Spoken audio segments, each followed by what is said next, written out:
நான் ஐஏஎஸ் அதிகாரியாக இருந்த காலகட்டத்திலே பல முறை திருக்கைலாயத்துக்கு சென்றிருக்கின்றேன்.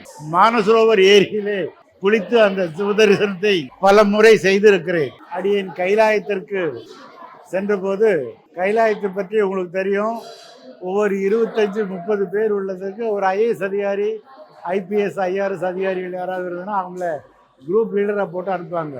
அப்படி ஒரு பிரிவிற்கு நான் தலைவராக இருந்து ஒரு 30 பேர்த்து கூட்டிட்டு போறேன். அந்த சமயத்தில் 1980 என்று நினைக்கின்றேன்.